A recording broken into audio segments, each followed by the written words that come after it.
All right, everybody, I'm very excited to bring in our guest to answer your feedback questions. Of course, you can hear him now twice a week talking about everything going on in the world and in the world of Survivor. Please welcome my great friend is here, Brice Izyah. Brice, how are you? What's going on, Robert? I'm excited to be here. Yes, Brice, very excited to have you here. That this is like okay, it's the holidays, it's December because we're talking with Brice during the Survivor season. No family visit, but still a lot to talk about. This is our family visit. We're gonna have to make the best of it when the world gives you do or die. We're gonna do. We're gonna do no dying, and we will get into everything. Brice, how have you been? I've been good, busy as not so quarantine a bee. Hmm. But the holidays are coming up. I gotta get my holiday shabam.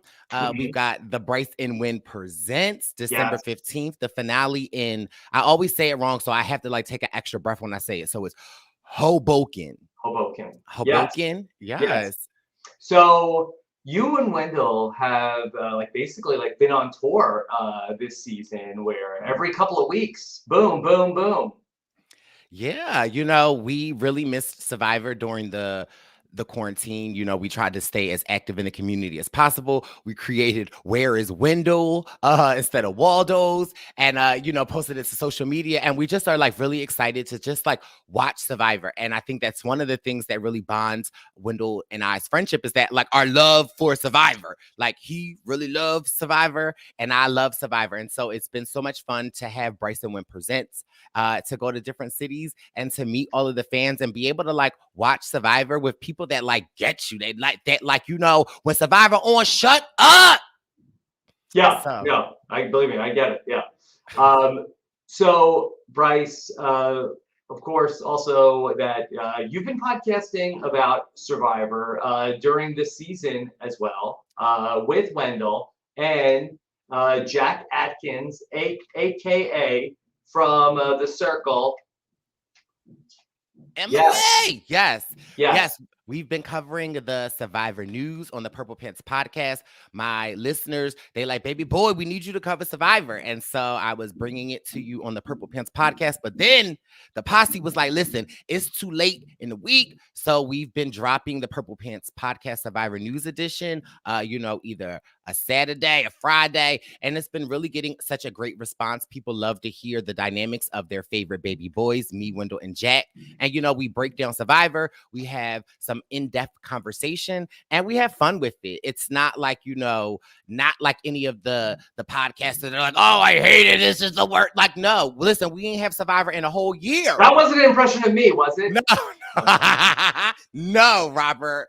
You're more a little like, no, Yeah. it is not. It is just like, we just have fun with it. And I think that that's the theme of like the RHAP family is like, we have fun with it. So whether you are watching it with now mind you, I say this wrong, the know-it-alls, even though I say, well, because I just had a conversation the other day where I thought I was saying wherewithal right. But I felt Yeah. like in my mind, know-it-all sounds better. And that's from watching the damn know-it-alls all the time. Know it So all. know-it-all.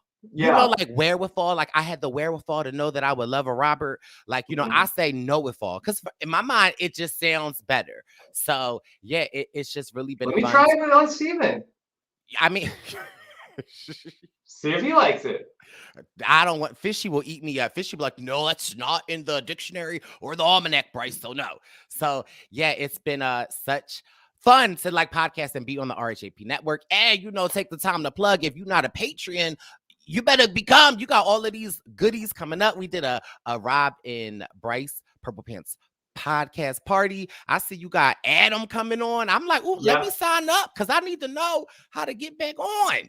Yeah, Tuesday night, Bryce. We're gonna have Adam Klein talking with us about reality TV casting. If anyone wants to get their video in order, that's one of the things that Adam does. He works with people, so he's gonna come on to share his thoughts on what people need to be doing. Yes. So, Bryce, I want to ask you about the season just in general because I know you were such a big part of the Soul Survivors, group that worked with CBS to help really, change the way that Survivor is cast and produced. And I just am curious because like no other survivors have really ever had like a say in what is going to happen on the direction of the show. Like that's never been a thing that forget about whether it's like black players or any players. Like there's never been a time where that the show went to players and got like feedback of like this is what you should be doing. And I'm just curious to know that when you watched the season, and I listened to you and Wendell talking about the show and the work that was done with the Soul Survivors and so many of the black players. Do you feel like any ownership over the season? I don't feel any ownership per se because I just, I'm a Survivor fan and I sometimes don't even look at myself as a Survivor player. I look at myself as like have excess fan. Excess fan, I have in excess to Survivor community. But the work that we did was very hard in the sense of just actually, every former player wants to play again. And, you don't know what it's going to be like going up a big machine like CBS and how they're going to take it. Yeah. However, our approach as the Soul Survivors, specifically myself, Jatia Hart, Jamal Shipman, Julia Carter, Ramona, Wendell, Sabrina Mitchell Thompson, we wanted to not call CBS out for the lack of diversity and how they cover people of color. We wanted to call them in and really talk about our individual experiences and how it felt and how we thought they could be better. And to our surprise, CBS really like answered the call and they acknowledged the blind spot. And they committed to us and the world that they would do better. And this is living, season 41 is living proof of that they are doing better. I'm literally getting chills because when I watch the season and I talk about it a lot with Wendell just in private. Wendell always says like, this is like the work that we have done. And it's really overwhelming at times to think that like the show that I absolutely love, that we had a part in changing the landscape for the better. And I know that there were a lot of naysayers out there calling it woke Survivor and all of this other nonsense. But I after like last week's episode, I was really proud and I was brought to tears because it's like, you know what? Your voice matters. And, I am a living example of an openly gay black man who I scream to the top of my lungs anytime I have a chance to say it because representation matters. And it's important for people to see someone like you that they can relate to. And it is just so heartwarming to see just people of color just shown in a different light that we are not normally shown and giving the opportunity to tell our stories. Like, we're not a monolith of black people. This isn't just one way of being black. And this season has done an excellent job of telling stories, getting full pictures of people and, and Survivor players. Like, like it's not just like, oh, we're just going to get this person because they black. No, they are Survivor players and they are showing you. And, we really get to see, the dilemma at times, are you doing it for the culture? Are you doing it for yourself? Or are you doing your own game? And we as the Soul Survivors really put ourselves out on the line so that players after us would not feel like they have to, represent to do anything. Like, no, you just play your game. And, Deshaun playing his own game, getting rid of Shan, although I wanted to cuss him out, that is what we stuck our neck out on the line for you to be able to just play your game, play your individual game, take that $1 million home. And I'm truly honored to be a part of, Survivor as an organization and to be a part of the Soul Survivors, to be able to like, my mom always says, leave something better than you found it. And I'm truly honored to say that like, we left something better than we found it. What was your take on what Liana had to say during the tribal council this week? What first of all, like, I have a way with words, but Liana so eloquently spoke and, to people that may not get it. And I think that like, hearing her talk, hearing her bring up Emmett Till, that did not happen that long ago. And to really like for people to understand that the currency that black people have, when I show up in a room, I'm not just like, oh, Brice from the Purple Pants podcast from RHAP. I show up as a black man. And, some people they don't understand the plight that we have, that I literally could get killed getting pulled over. And I think that she really pulled on the heartstrings. And to maybe people that did not understand, I think that she spoke in a way that people could get it. And I think that it was so powerful. And I just can't give it up to Survivor and the producers to really take that time to show it, to have this conversation. There are a lot of difficult conversations in this world that people don't want to have. And I myself, I don't shy away from hard conversations. I like to have them because I feel like the more conversations that we can have, the more people can say how they feel, the more that you can empathize, the more that you can see someone in a light that you did not see, opens your heart.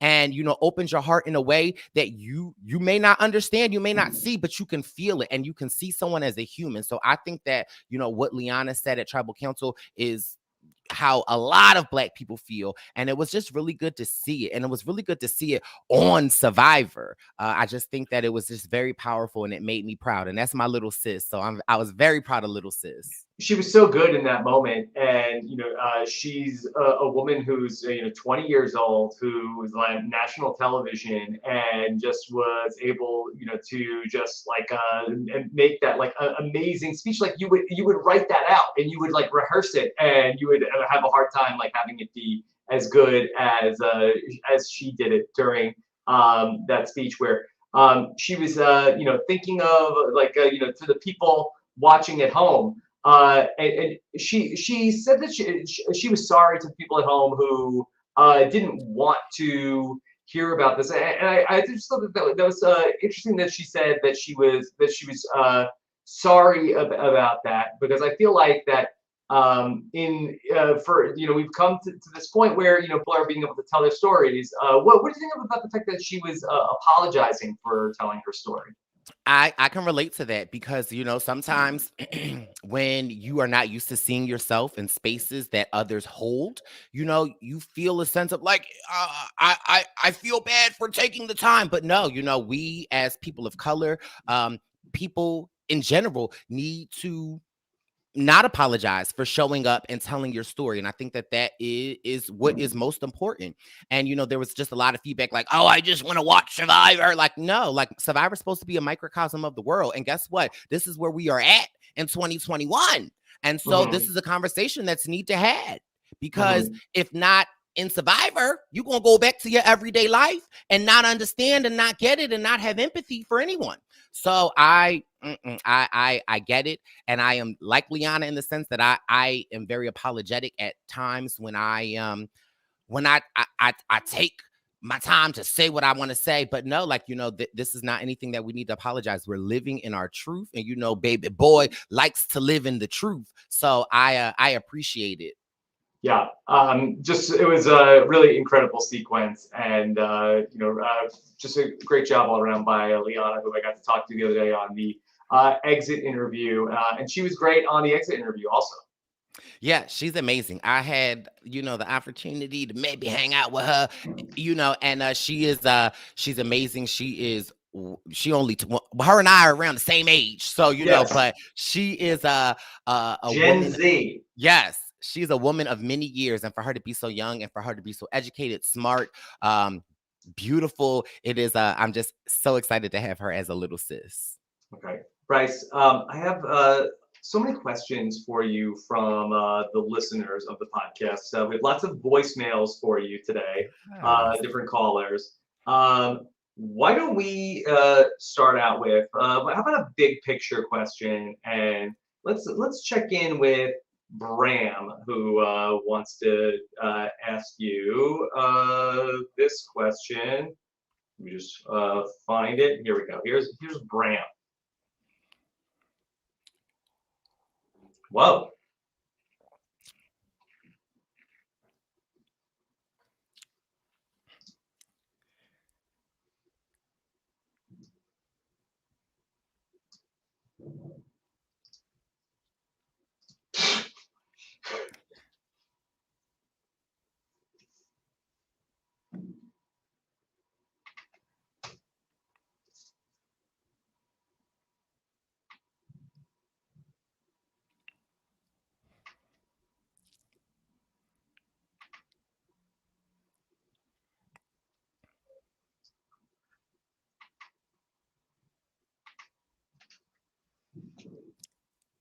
Is it playing, Robert? Oh, are you not hearing it? No, and I'm hearing you laugh, and I'm like, am I missing something? Okay, hold on 1 second. Let me just I- let me double check that. And my microphone is Okay. Is that Your microphone sounds 1,000 times better. I wish you would have told me. Oh, I didn't know. I didn't know. Like, oh, sorry. Okay. All right. Here, let me go back and play that voicemail from Bram. You was laughing, and I tried to laugh with you. Like, Okay. Hold on. This whole time? Hold on. Hey, Rob and Brice, two of the world's finest. This is Bram from Canada, and I'd like to talk about the mystery of who will be the winner of Survivor Season 41. Or should I say, the former mystery? Because I believe I've cracked this case wide open. You see, Jeff Probst and the folks over at Survivor have been dropping breadcrumbs, peppering us with clues, and the answer has been right in front of us this whole time. Drop the 4, keep the 1. It's a new era. Unlike any good reboot, even though the veneer is fresh, the content is all too familiar. Drop the 4, they say, but keep the 1. Let us look no further for our winner pick than the winner of Survivor Season 1, Richard Hatch. Has our fun catchphrase really been a major clue this whole time? What else should we drop? What else should we keep? Survivor 41. Drop the 4, keep the 1. For the winner, drop the H, keep the Ricard. oh, Okay, what do you think? This has been an idea that I've seen for many weeks on Twitter, but that season's 1 winner was Richard. Take out the H, it's Ricard. What do you think?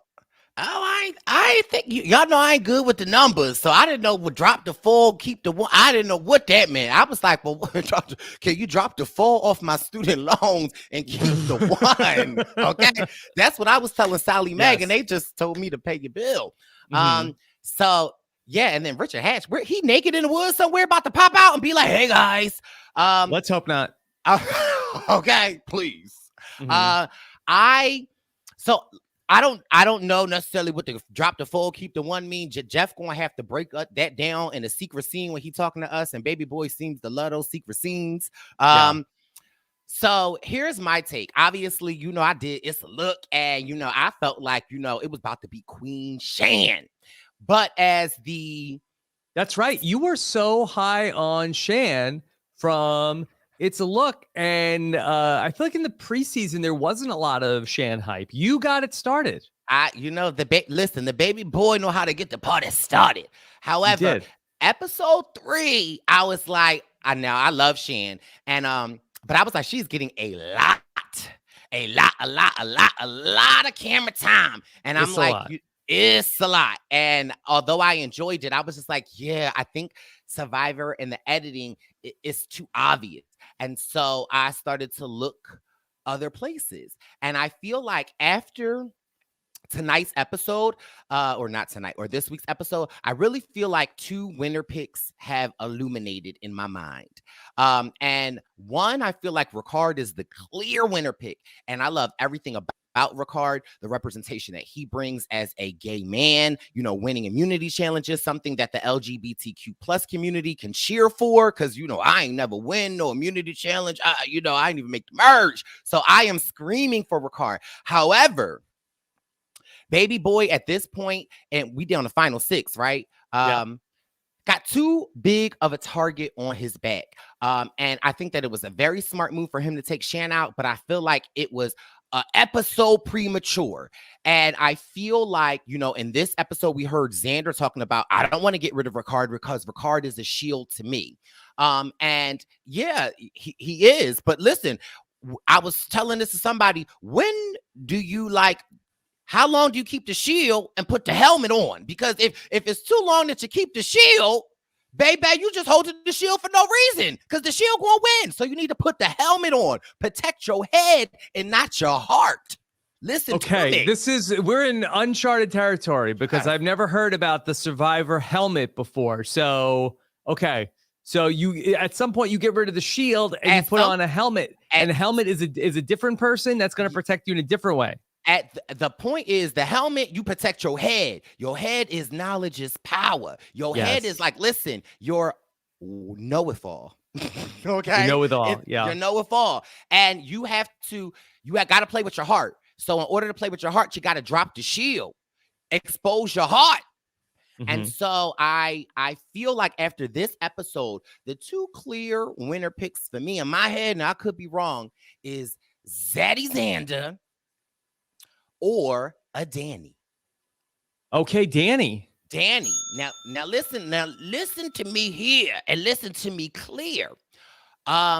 There are a number of different clues in my mind that I'm like, you know what, it could be Danny. One, nobody has ever voted for Danny. That's true. Two, Danny is a former NFL player. When has a former pro athlete made it this far in the game? Now, I dared to do my research and go back and listen to the I can't even say know-it-alls now. I did go back and listen to the know-it-alls, and KIA.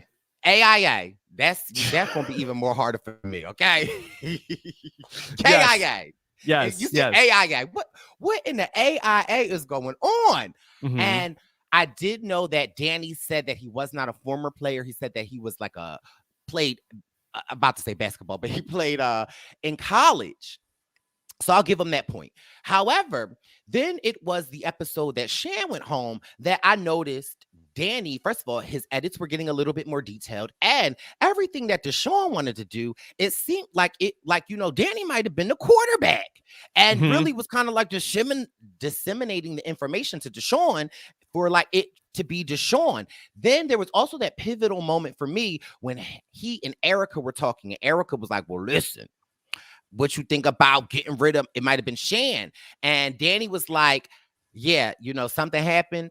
And Erica was like, me, well, tell me, what's the tea? Tell me. And Danny was like, I ain't gonna get into all of that, but I'm with you. And I was like, oh, that's a very, me, I'd have been telling all the tea, like, listen, she did this and she did that. And I would have been just spilling all the tea. He kept it very private. And I said that, and then, we get this edit of him and we get this full picture of him, the struggles that he has with his father, losing his father at a young age, and the guilt and the anger. And, again, shout out to Survivor and the production for, it could have just been this angry black man edit, but they are showing full pictures. And I think it's so important that we see a black man be vulnerable about his emotions, talk about the struggles that he's going through, and, seeing the growth. And so with that, I was like, listen, if Deshaun go, and then we have Danny, and, Danny was a part of the Strong Alliance. He made moves, and he's here, and he's won individual immunity challenges. He's got rid of a member of the camp out. Danny has a very strong shot, and so does Zaddy Xander, in the sense that Xander is giving me a very Spencer edit, been at the bottom the whole time, had to move, had to shake, found idols, found extra votes, did not prematurely use them. He easy on the eyes. So, and we see Xander being a lot more confident this episode, because I was like, Xander was like, did we just become the top? Xander is like, I see a lot in Xander, and me as the president of the fan club for Zaddy Zan, they are the two illuminating winners, because for me, Ricard, if he win, I'm happy, but he is just too big of a target. And if he does not win immunity next week, he got to go. Mm-hmm. Okay, so it's Danny or Xander. Those are your two. Yeah, I think more so Danny, just giving the jewelry and just giving a lot of different things. I think it could be Danny, but I definitely, at first I was like, oh, Xander don't got a shot in hell.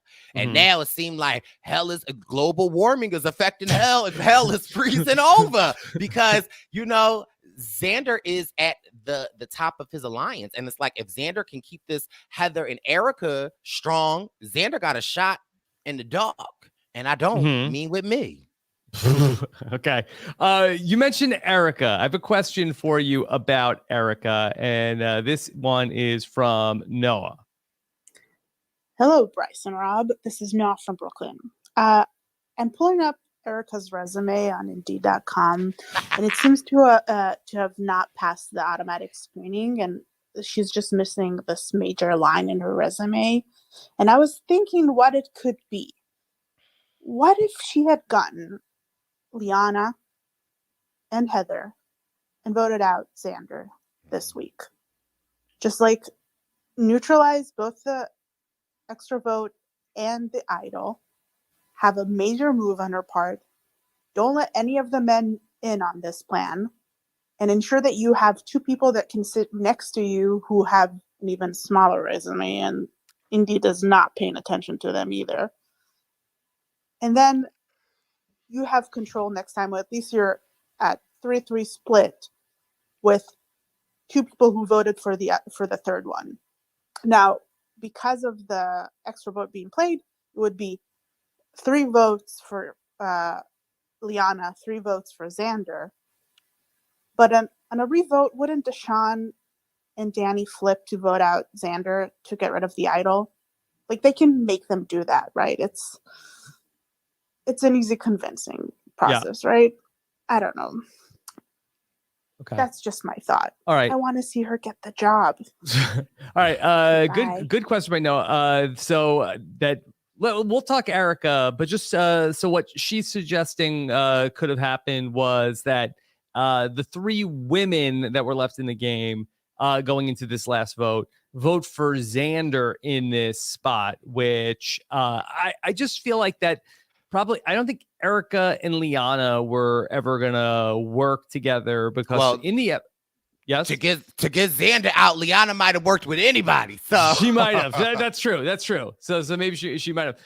Erica talked about Liana as like when she compared Liana versus Ricard. She said, do you keep the person that you might not be able to beat, or the person you can't trust? I think she kept the person that she might not be able to beat in Ricard, but she felt like that.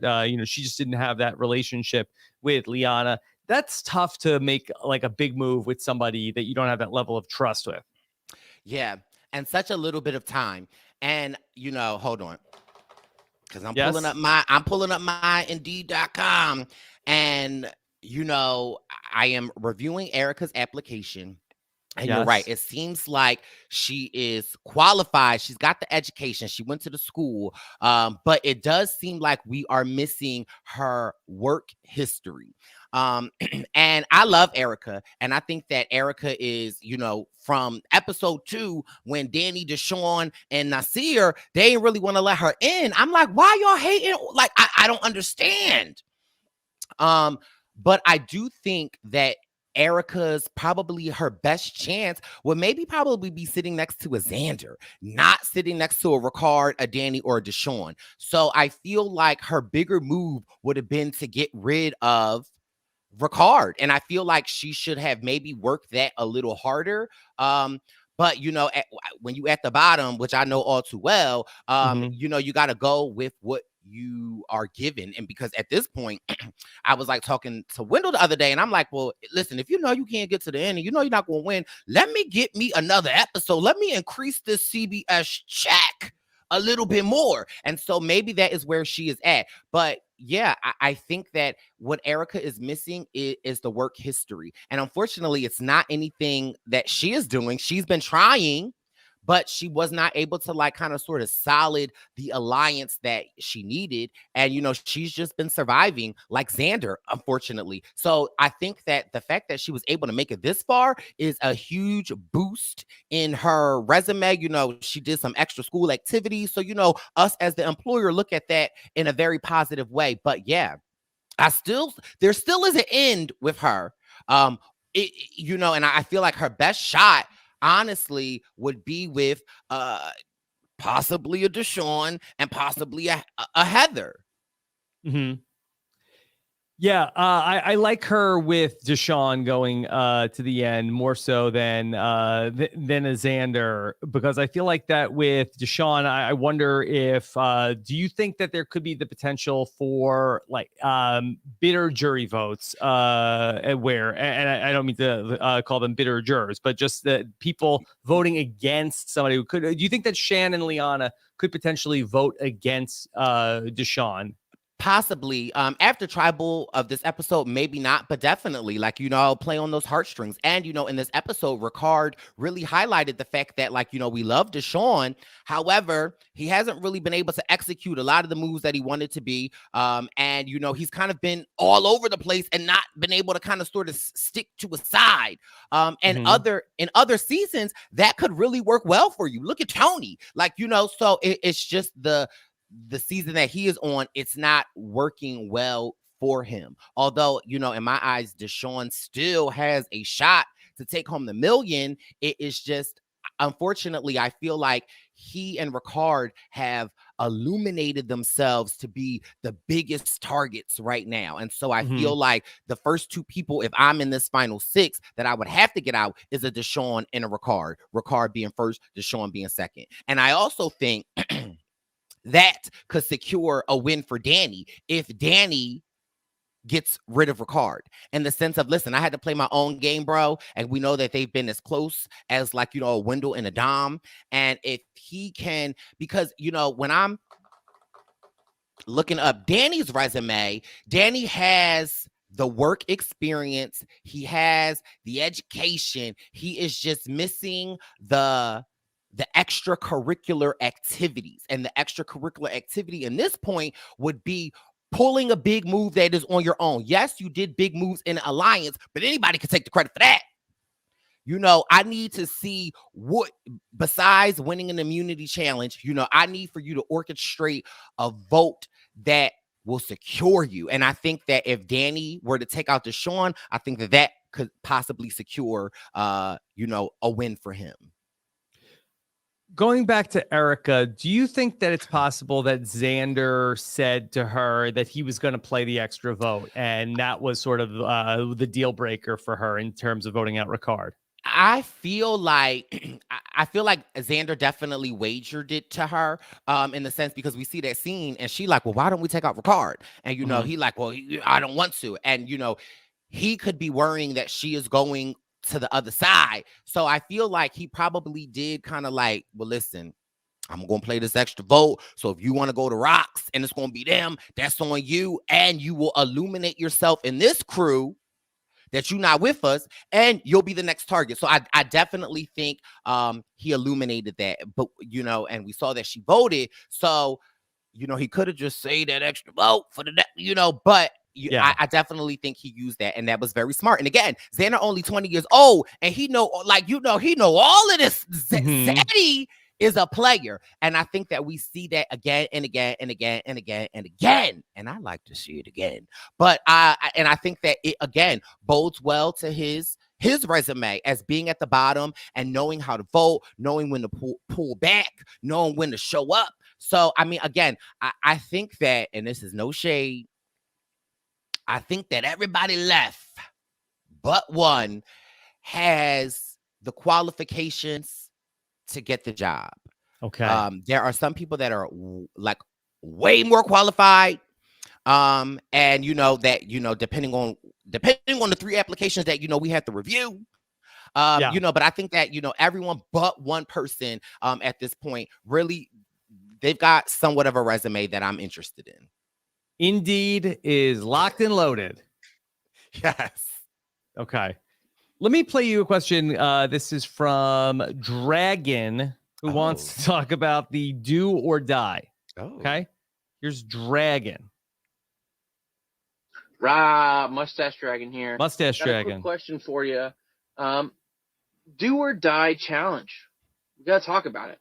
I know you talked about it with Steven, and the more and more I think about it, it's another mechanic that's good for people that are good at challenges.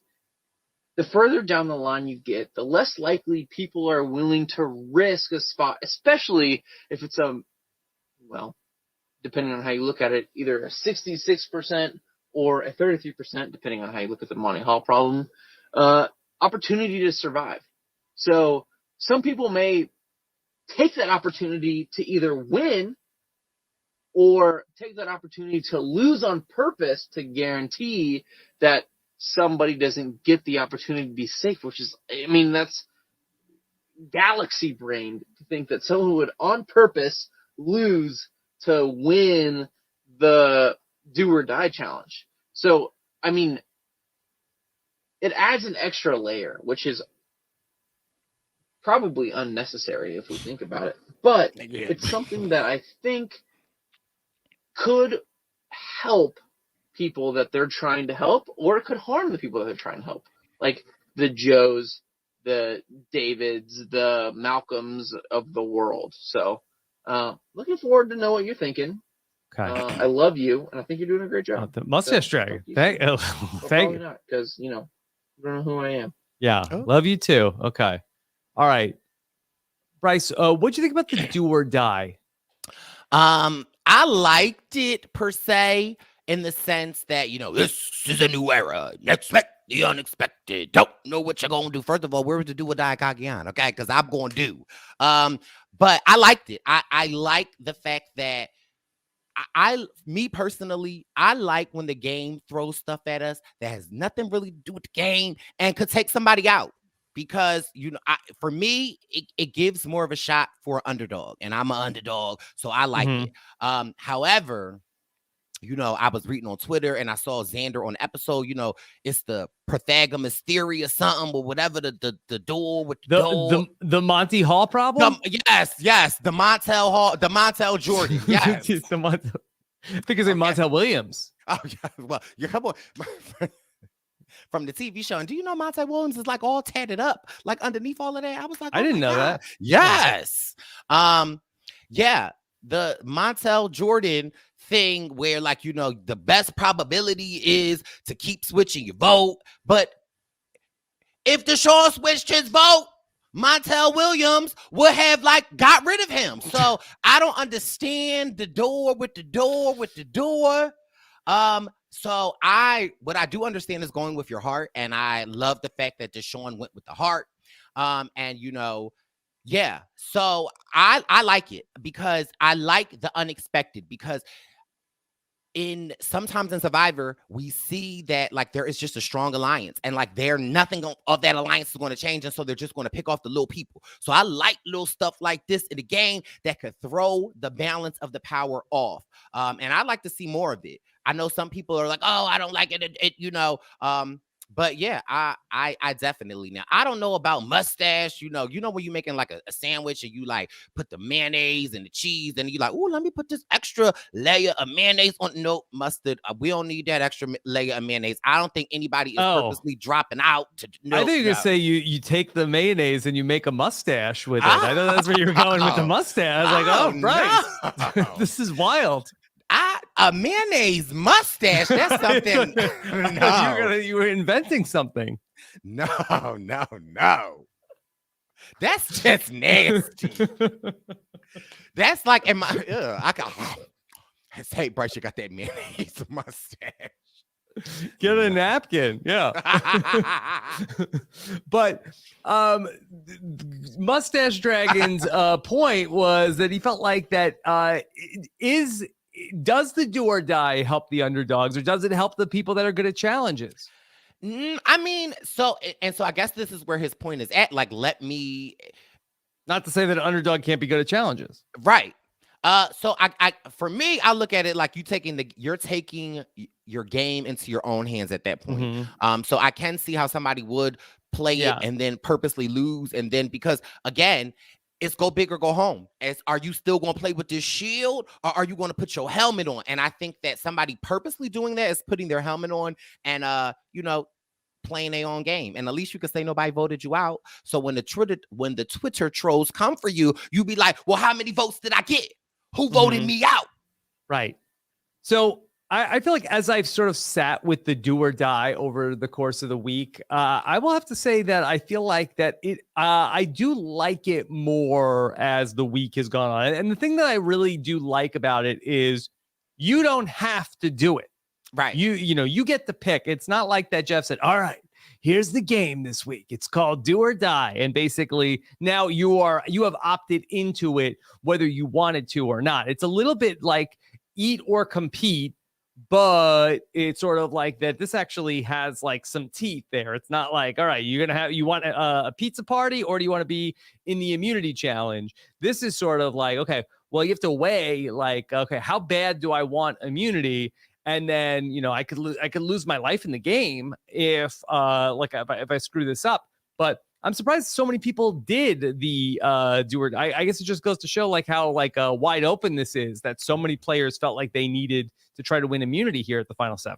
Yeah, and I think another thing what I liked about it was Jeff was giving us the information, all of it. And I like that. Like, give me the opportunity to sit out. Give me the opportunity to play and tell me what's going to happen. I liked the information portion of it because, it gives you a more deformed answer. However, I'm Liana and Heather.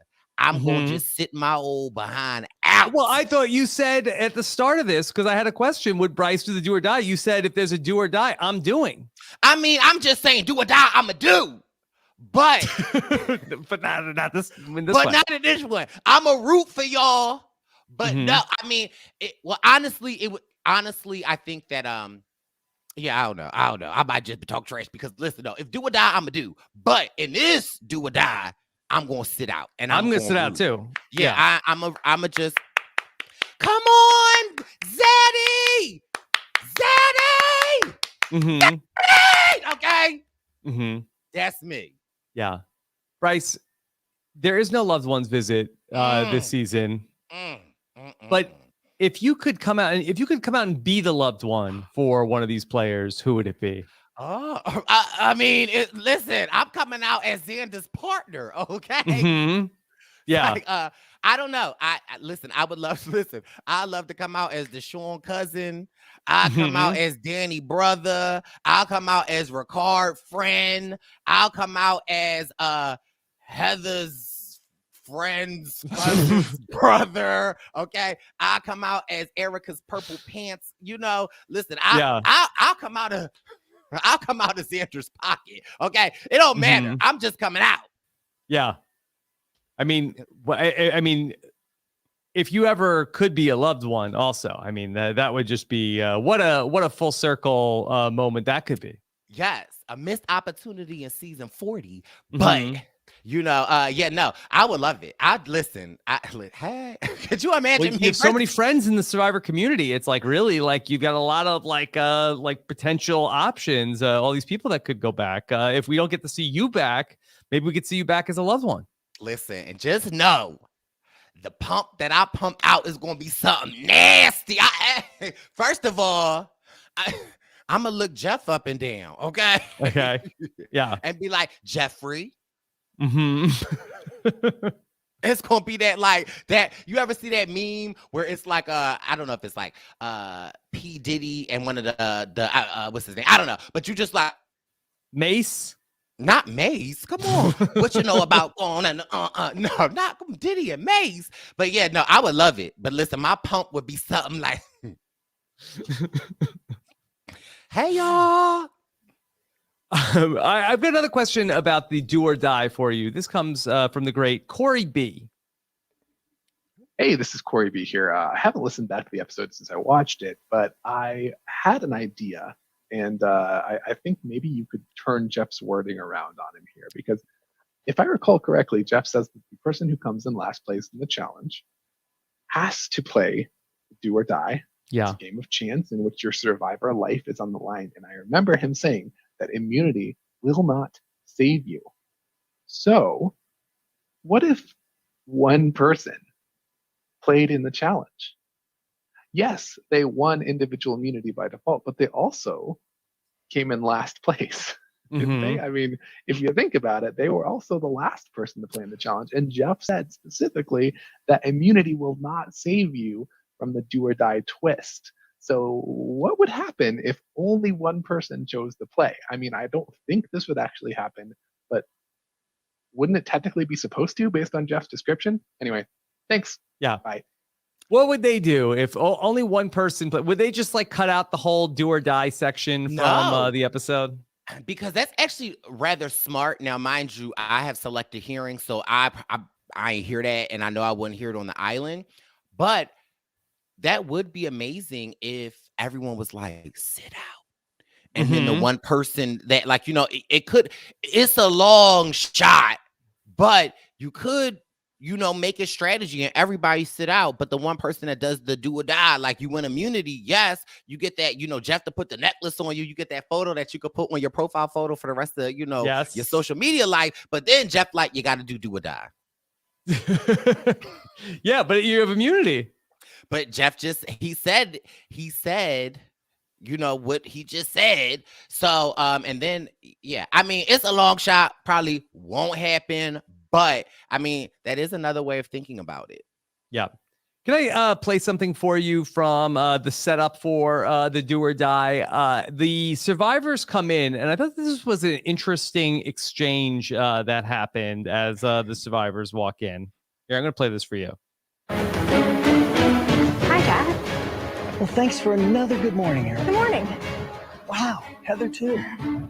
What's up with that? Like, first of all, it's a little teacher's pet energy coming from Erica and Heather. But Jeff is like, oh my God, thank you. Finally, somebody said good morning to me. One, I think Erica said, hi, Jeff. Now, good morning. But yeah, Jeff excited to be seen. First of all, Jeff has just gotten so used to these secret scenes that he's not used to people talking to him. Okay. Yeah. He's all like, hey guys, they're right there. And this will, oh, hey, good morning. Like, yeah, no. Okay. Jeff, goodbye. Also, another thing that I have peeped about Jeff this season, and I don't know if it's like, you know, if he's like us, been in quarantine for a whole year. I got all of these outfits that I'm ready to bust out. But Jeff's Adidas this season have been popping. Like, they fresh. I don't know if he got like the sneakers that he wear and then but when he records. But I was like, oh my God, like that's just a random thing that I noticed. I was like, okay, Jeff with the Adidas, they looking fresh. What sneakers did he wear previously? I mean, I don't know. Drop the four, keep the one. Okay, yes. I don't know. They just didn't look as shiny and bright and as crisp. So I just think that Jeff was like, let me see if I could get a shot of his sneakers here. Let me find out Jeff, like all of us on quarantine, ordering all of these sneakerhead. Yeah. Yes. Okay. Yeah. So I gotta see if I can find it. So yeah, Jeff's got a. I mean, you've talked about his hair this season. Long hair, don't care. Now, baby boy is like, let me try getting with these young kids. You know, it's always that older guy that y'all know that like always like got the fresh, like, sir, why you got them Jordans on with church khakis and that leather jacket that come down to your ankles? Jeff trying to be that cool uncle. Yeah. Now I did see the wide shot. Yeah, he's got very white sneakers. Yeah, they're like very fresh. I'm like, okay, baby boy, I see you. Yeah. And it's hard to keep a pair of sneakers looking good on Survivor. I mean, surprisingly, mine came home in mint condition. So I don't know about that theory, Rob. Yeah, I just feel like you're walking on sand a lot. Like I feel like that, you know. But Jeff is like on like these decks a lot for these challenges. So yeah, I feel like he used to wear sandals sometimes. The Tivas. Yeah, I think so. I remember there's like one shot. I think it's like in Survivor Palau. There's like a close up of Jeff's feet, like walking out of the jungle. He's wearing sandals. He got his toes out. I think so. Now Jeff got his toes out in some Tivas with the two strap, one around your ankle and one around your toes. Yeah. Okay. So do you own a pair of Tivas, Rob? I don't. I don't have a lot of sandals. Do you have like the Nike slides? No. I got some flip flops around here, Brice. Okay. Now, if you were to wear sandals, oh God, Rob, I don't know. You don't wear socks with them, do you? No. Oh, okay. Cause I could just see you like, y'all go to the fairs and I could see you with the socks. I mean, no, I don't think I would wear them out of the house. Like if I was going to the beach, but I wouldn't wear them like out. Okay. You wouldn't wear a little nice pair of jeans and some Tevas? No. Okay. Let your feet air out a little bit? No. Okay. No. I'm a big, I'm gonna wear shoes and socks. That's pretty much most of the time. Okay. All right. Just checking. There's only one, maybe like one part of the day when I'm not wearing them. Oh, is that when the sock on the door?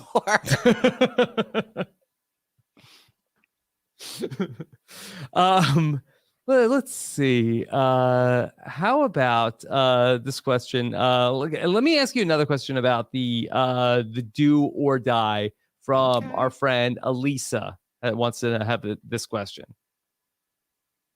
And Brice, this is Elisa calling in. I wanted to address the fact that a few days ago, Deshaun almost died in the game of Survivor, and it seems like this show or game is going in towards a direction where you don't necessarily need to be good at any challenge anymore or really put any effort into challenges to proceed in the game. So the first one being, like with the hourglass, you can win team safety, but you can have a random person who's not even playing that challenge smash an hourglass and take that all away from you, and you lost that challenge. And then now in this do or die, you're Deshaun, you're not good at this immunity challenge. You could have opted out, but you're the first person out. But by pulling a safe, you're completely safe from the vote. So I'm happy that Deshaun, of course, was not voted out immediately, because that really would have sucked. But I just don't know how I feel about the fact that he pulled safe and was not considered in one of the people to be voted out that night. Does it bother you that Deshaun, so he had like a penalty for, the first person out of the challenge, a do or die, and so that he had to, face the trials at the tribal council, and he got it. He didn't get eliminated. Should he get the reward also of being immune from the vote? I think that's the whole point of it, is that you take this big risk and you could go big home, or you get a big win. So I think that is the point of it. Like, if not, then what would be the point of me doing or dying? I just die and then they could vote me out. I think that is. It's almost like I feel like the do or die isn't necessarily like you're taking a risk. The do or die, the risk is like that you could win immunity if you win the immunity challenge. Like, it's almost like you get a second shot at immunity. Like, I kind of feel like that it's where, like, I can envision a scenario where people like want to take the do or die because I've got a decent shot to win, to be immune. I mean, yeah, it's an extra bonus, but you also could go home. I think that because Deshaun did not go home, but he was probably going to go home if he didn't do the do or die. Okay, so I like it. I also feel like is Elisa's question is like, yeah, that's the game of Survivor. Now, no shade to my queen Sandra Diaz, but she was no challenge beast and she won. So I feel like the game of Survivor is not built on being a challenge beast.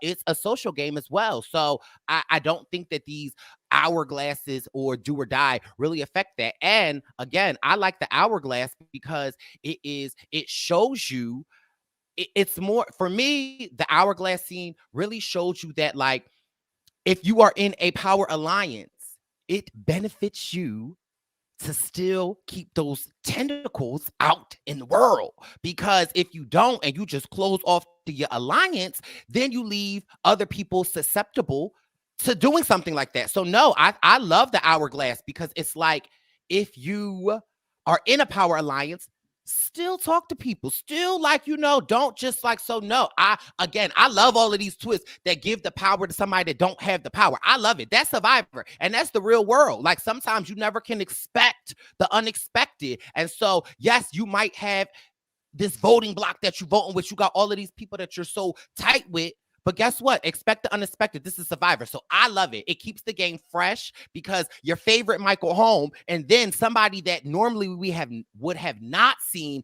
can then rise, and you can get an edit from somebody that you normally would not see or was not doing that well. So no, I love it. Any chance that somebody that does not have the power, or somebody that is like not in the tight core alliance, that they could pull a move, I'm here for it. That's interesting. I feel like that you're the first person that I've spoken to that really did like the hourglass twist, because I feel like that the big complaint was that, but you told people that they were safe, and they are not. Then they were not safe. You took it away. You know how many times I order something online and it say free shipping if you buy $130, and then like to get expedited shipping, Right. I got to pay the $20. You said it was free shipping. Right.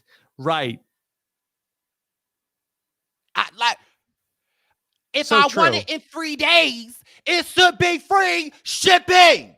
So Yeah. guess what? In the real world, people lie to you. They lie all the Yep. time. How many times your job just said, listen, hey, you don't have to do this. And then you get an email, hey, Brice. Listen, it's Survivor. So guess what? And they lie. So, but I also feel like it's a lie that like for me, I'm for it. Now, Yeah. let me be on the season and somebody smack the hourglass, then talk to me. Then I might have a different thing. But Yeah.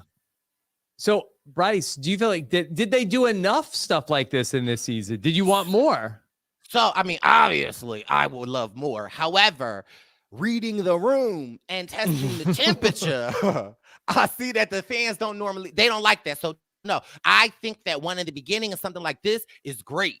Just spice it up, because it opened the room of opportunity. For me, listen, y'all talk about Pythagorean theory and Montel Williams. Well, listen, this is the Brice Izyah theory, is that you think you're safe and shake it up. Mm-hmm. You think your alliance is tight, might not. Okay, continue to roll the dice. I love that, because in Survivor is you big risk. Make a big move. And guess what? The big move might backfire on you. And guess what? You go home, but you still play the game. And that's what I think people forget. Survivor's a game. There are winners and there are losers. You know, when you go out there, you know that, listen, I am leaving my world. I'm leaving Sally Mae behind. I am leaving my free shipping that's not free shipping behind. And I am just committing to being in this game. So whatever they say, go, you got to roll with it. And it also shows you how flexible you can be when like the world gets turned upside down on you. Because how many times does the world get turned upside down on so many people that and we still have to survive. So I love it. I absolutely love it. Okay, that's such an interesting perspective on this. I feel like it's a unique perspective. Listen, it takes a third boot to see these type of things. Because listen, if back on Cagayan, they voted me out, and Jeff said, Brice, you got the clay to smash it. Okay, bye, Jeremiah. Mm-hmm. I mean, no, bye, Alexis. Yeah. But do you feel like that in practice that these things have helped the players that are at the bottom? Because I feel like that we talk about this a lot on Big Brother, where there's so many twists on Big Brother, but on Big Brother they throw more twists on them, and the people that are in power like are able to game the twists, and it still like ends up being somehow worse for the people that are on the bottom. So this is what I will say. Where is Erica currently sitting? Is she in the final 6? Mm-hmm. If without the smashing of the hourglass, yeah, she probably would have gone home. She would. So that's what I'm saying. Now, don't do it like Big Brother, but give me 2 and roll the dice, shake it up. So yeah, no, like I think Erica is a prime example, who is a great player, who is a strategic player, who is smart, loves the color purple. It gave Erica an opportunity, and it gave people to see how smart she is. It gave people to see that she's a gamer. Had she gone home early, we would have just been like, oh, and another, like, no. So it gives opportunity. It might only save one person, or it might, but listen, I'm here to highlight the underdogs. All right. I've got a question for you, Brice, from Megan, the librarian. Okay. Oh, I gotta Here turn my comes book. Megan.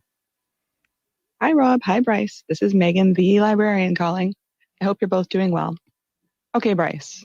Jeff Probst calls you and says, Bryce, you're in charge of casting for season 43. It's a returnee season, and the theme is zaddies versus hot girls versus freaks. Who's playing? Also, I want to know, who is the zaddiest zaddy of season 41? It's Danny, right? Okay, thanks, and have a great day. Bye. Oh, that is an interesting question. I think the zaddy of all zaddies is Zaddy Zand, in my opinion, although everyone out there is a zaddy. But I also think that I love that season. Hot girls, zaddies, and freaks. Now, I also just want to be clear that a zaddy and a hot girl is not solely based off of appearance. It is based off of what your inside looks like. You know, it's based off of, are you an ally? Do you look out for others? Are you a good person inside? So I think that it's not just going off of physical features. So let's just say that. So, and you know, I love the freaks aspect of it because for me, a freak is like someone that's quirky, someone that beats to the drum of or drums to their own beat. So I really do love this season because it really could be very interesting. In the freaks category, I see like a Christian Yubicki. Yeah. Whoa. Okay, I see somebody like I see a Heather. No, a Tiffany. Yes, I see Tiffany. a Tiffany. Yeah. I see a who else could? Oh, I see a Natalie Cole in the freaks department. You know what I'm She saying? was so Like good on the podcast the other day. Yes. I see a Rick Yes. Devins in the freak department. Okay. I see a Nayanka in the freak department. Like, you know, we could get freaky. And you know, in the zaddies, I could see a Zeke coming back. Oh, I could see, we could put a Zaddy Xander coming back. We could put a Danny coming back. I see we could put a Davy coming back. I see we could put a Brandon Shapiro coming back. I mean, we could put a Jarvis coming back. Like, you know, in the hot girls, we could put a Sari coming back. We could put a Leon. Like, there's just so many people that this would be a wild season. This would be a wild season. Okay, you could put me right on in with the freaks. Right, to put you on the logo. Okay. And my Jeff Adidas sneakers. I have a question for you. Let's see what's the best version of this question that we want to get. Let me play for you first from Kirsten McInnes has one for you. Okay. Hey, Rob and Bryce. It is Kirsten, and I wanted to ask the question that I'm sure is on everybody's mind. Who's the freakiest freak? Okay. How about our friend Jason Curtis Rivera has a question for you. Yeah, let's see what he had to say. Here's JCR. Baby boy. What's up, Bryce? What's up, Robert? This is Jason Curtis Rivera, the musical voice of the Purple Pants podcast. And I gotta know, who's that? Who's that? Yes! Who's that freaky freak? Who's the freakiest freak, Bryce? Let me know. Love you both. Yeah. Now, Bryce, Jason Curtis Rivera, that he has a bunch of the jingles that are on the Purple Pants podcast. And that just in my head, I'm thinking that, right, he says, it's the menu. It's the menu. It's like we're cooking up a beef stew. Is that what he says? Yeah, listen, ahead of the time. He knew. How did he know? Listen. Okay, how did we know? Okay. We know. He been new. Yes, I love Jason Curtis Rivera, and shout out to his manager, Dr. Amanda. Oh, that I didn't know yes, that was an official. listen, Dr. Amanda is Dr. his manager. Amanda is his manager because she said Jason get a little shy sometimes. And I just also want to just take this time to shout out Jason Curtis Rivera. I think that he is amazing. And he recently put out a project, an EP called Space Loops. And it caught me by surprise in the sense of I love Jason's music, and it's definitely like a neo soul type of feel, and it is amazing. Mind you, his cover song Space Loops, looping space ups in my head. Listen, I always listen to that on my drive home. So if you have not, please show our RHAP family, Jason Rivera, some love and go stream Space Loops. Yeah. Go tweet them and let them know. Sorry, I just I love to support people that support me. One of the most talented people around. Yes. Incredible guy. Looping space ups in my head. But listen, so the freakiest freak has been weighing on my heart. It is just such a, in my mind and my soul and my spirit, I've tossed around the idea of different people. And I think that honestly, I have to give respect where respect is due. I'm glad that somebody asked who's the zaddiest. So, we can take Zaddy Xander off the freak of the freak. I really wanted to give it to Erica because that's my girl, and her purple, her surviving, smashing the hourglass for me really highlights it. I really wanted to give it to my brother Deshaun for just playing a wild, crazy game in the sense of just doing what he had to do. And I love the fact that we get to see Deshaun in the sense of we see him a lot of the times coming back after a tribal and he's upset. And then in the morning, he has clear thoughts. And I love that. And I love the fact that Survivor actually shows us a full picture of a black man and portrays him to be, I love that. Then it could be Danny, okay? Because Danny easy on the eyes. It looked like Danny got a 12 pack. And I ain't talking Coors Light. But yeah, I feel like the freak of the week or the freak of the season, it has to go to Baby Boy Ricard. Baby Boy Ricard. I think that Ricard is breaking so many barriers for him to be an openly gay man, for him to be deaf in one ear. And I always talk about people growing up, I feel like the thing that makes us other or makes us different, we hate it because it's why do I have to be different? Why do I why does this? And I always say that it's our superpower. And the more that we can learn to lean into it at a younger age and not look at it like it is a handicap to us, I think the better that we are. And just Ricard's hearing that he has that hearing problem and that he has to read lips. And I'm wow, that's your superpower in this game. You could be sitting there, can't really hear, but you can read everyone's conversation. That gives you so much insight. The fact that he is killing these immunity challenges, the fact that he got the shade, the fact that in every one of the photos CBS then put out, he giving a shady look, and the fact that he had to get rid of his closest ally. For me, it's just yes, that's some freaky stuff right there. So I have to humbly give this award this season to the baby boy that is Ricard. Man. Yes. Congratulations to Ricard. Yes. I'm a freak. It don't have to be. Okay. Yeah. Still a banger. Yeah. Okay. Y'all can stream that too. All right. Yes. Okay. So congratulations, Ricard, for being. And I think today might be his birthday, the day that we're recording. So happy birthday, baby boy. Yes. Happy birthday to Ricard. All right. And look, if Ricard wins, great. But if not, then still walks away. Freaky's freak. Yes. Yeah. Okay. Brice, let me also then give you this question from our friend. We got to talk to her. We did the patron call. Karen from the Love You Bay area has a question for you. And let me take that again. Hi, Robin, Brice. This is Karen from the Love You Bay area.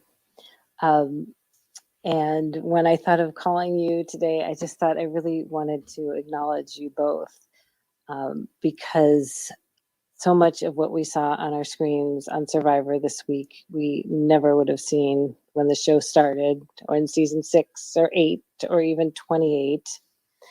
And that is pretty amazing.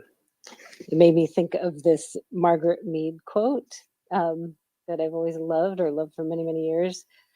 It is, never doubt that a small group of thoughtful, committed citizens can change the world. Indeed, it's the only thing that ever has. So thank you both. And I also wanted to ask Brice, who is the freakiest freak? No, it's Ricard. We already talked about that. Yeah. Thanks. Yeah. No, Brice, and I think that is really more directed towards the work that you've done that Karen is referencing, but it is truly incredible what you've done with your platform as well. Yeah, I appreciate that, and I just try to speak to a place from honest and from love, and I think that carries a lot. I also think of I think back to the episode when Xander acknowledged his privilege, and and Danny had reached over to him and said that like it's you're important as well, is because of allies and allyship. And I do want to take the time to thank you, Robert, because you had a very big part in this the Black Coalition to reach out to CBS. You hosted several roundtables, you opened up your listeners, you did a lot of behind the scenes stuff that we don't need to talk about that helped elevate and boost that. And thank you, Robert. And that's what an ally looks like. It can be behind the scenes, but you took your platform and you opened it up to your listeners and the world, and I think that is important. And so I appreciate you so much because it was a lot. And I think that the movement wouldn't have been the same without you, and I think that really that demonstrates what allyship is. And I'm appreciative of it, and I'm appreciative of everyone. But again, it's not just me. There was a coalition of Black survivors that came together, and we used our voice, we spoke up, we spoke respectfully, we called them in, we didn't call them out. And we had a call to action. There were several hours of meetings, of taking notes, talking about our shared experiences, and disagreements. We all didn't disagree, and which is, everyone doesn't have to agree, and we had different approaches, but we had an end game, and we knew what we wanted the end game to be, and we spoke out. And I just always implore and encourage anyone that feels that like their voice is not heard and there is change that can be made. Use your voice, speak out, and you never know. And look what we have here. Survivor has committed to us to change the landscape, and Survivor being one of the biggest and oldest reality shows in reality TV history, it matters, and it speaks volumes to other shows. And again, it's not just about getting more people of color in front of the camera, it's about getting people behind the camera. And I think what is interesting is that something that we don't talk about is the dream team. That was something that we brought up in our talks. Is like, and I don't know if people know what the dream team is. It's like, but when Jeff talks about the challenges, you normally see people running through the challenge, and historically it's been all white and most of the time men. And we talked about that, and I have personally noticed in the dream team there are more women and there are more people of color in the dream team. And it is just just like little things like that really just are, for me, amazing. And it's just like, you can shed a light to some people's blind spots, and it's okay if you are somebody that's like, what, I don't get it, but I want to understand. And I appreciate those conversations, and I appreciate the many people that have reached out to me to say like, I appreciate listening to you and hearing from you, but guess what? And I appreciate that, but there are other people in your community. There are people at your work. There are people like at your job. There are people everywhere that you can listen to. And I just, implore and encourage everyone to listen. And I think that that's all that really matters, and with an open heart, because I think that, the call to action here is for us as a community, a world community, to do better. And, I have my own part to do better. There are things that I struggle with and that I'm not great at. And, I have to learn. I've got to educate myself. And I think that, it's 2021. There is no excuse, and to the people. And one of the things that I hate is like, I don't see color. Well, you should. Because I think that it's important that you do. And I think that you need to recognize that people are different and we're not all the same. And the more that we can do that, the more that we can open our hearts and listen and empathize and support and, speak for somebody that can't speak. You could be at a conversation and somebody's saying something ignorant. Use your voice and say, you know what? I respectfully disagree, and I'm actually going to leave this conversation. It's those moments like that that really can help change. And again, I am just so grateful and honored to have the opportunity to have a platform to be able to use my voice. And I try to use it in a way that is impactful. I try to use it in a way that others can learn. I also try to use it in a way that I can wet my whistle and have fun, because I think that we need to do that. But again, I'm just honored to be here. I'm honored to be a podcaster on this amazing network that sees differences, that highlights people, that encourages others. And I think that it is an amazing thing. So I just thank you again, Robert, for everything that you have done. I think that it's important. I really appreciate that. I get uncomfortable, hearing that from you, but I really, appreciate the sentiment. And, I just think that, you have been such an incredible voice over the years. And I'm always just, in awe of the amount of good that you do, bring so much happiness to people. And there's such a cause for change for good in the world. I'm just, very much always just in awe of everything that you do. Brice, I want to just ask you, we're going to have season 42 coming up in March. And I'm just fascinated by this idea of, season 41 will have played out, but the players that played in season 42 won't know. They will not have seen anything from they don't show that to them. They will be going into season 42 blind. What do you expect to see? Do you expect to see almost in some ways a lot of the things that were figured out in season 41 then figured out a second time in season 42 for the players? Hard to say. I was really shocked, hearing, when Deshaun said, a lot of the Black alum that have put so much work in that. I was like, oh my God, I 2 weeks in a row. Right. I didn't take that into consideration. I don't know. Just when we did all of this, I didn't know what it would look like. And again, I was just shocked that, that was weighing on his heart. And that was a lot, to know that our voice, that us speaking out. And again, when we speak out and we do these things, you don't necessarily get to see the fruit of your labor. And again, just for Deshaun to get emotional, to just say this is what I'm carrying as a Black man in this game. And it's I know what that's like. And I know, I trust me, I know. So I would expect to see another diverse cast, and I would expect that possibly that cast knows the work that went into it. And I expect an amazing season. I hope that the people going into it know that we crawled so that you could run, walk. And I hope that you guys go fly, jetpack, aqua swim. Okay, do you understand the assignment? And the assignment is for you to succeed. The assignment is for you to get out on Survivor and feel like I've got a winning chance. And I think that it should open it up for everyone, not just people of color, any gender, any sexuality. We just want Survivor to be more inclusive, that like, you know, when you get out there, it's just like, oh my God, look at this rainbow of people. Like I could go anywhere I want to go. And you know, that's what we want, you know, because I know what it's like to get out there and be like, well, damn.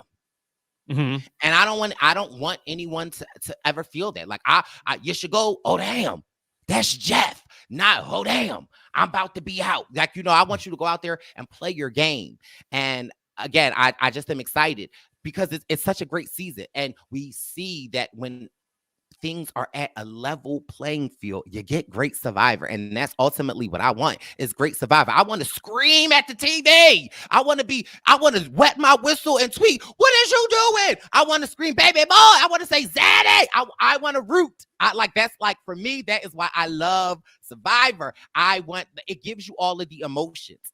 And I know that, you know, if I could just take this time, I know that some of the players, you know, some of them might not be used to being on TV, and some of them might not be used to the Survivor community. And I know that, you know, some people get a very hard, you know, critique of people from the Survivor community. And again, some of it is just nasty. And, you know, listen, use the block button or call me because I got my Twitter fingers ready.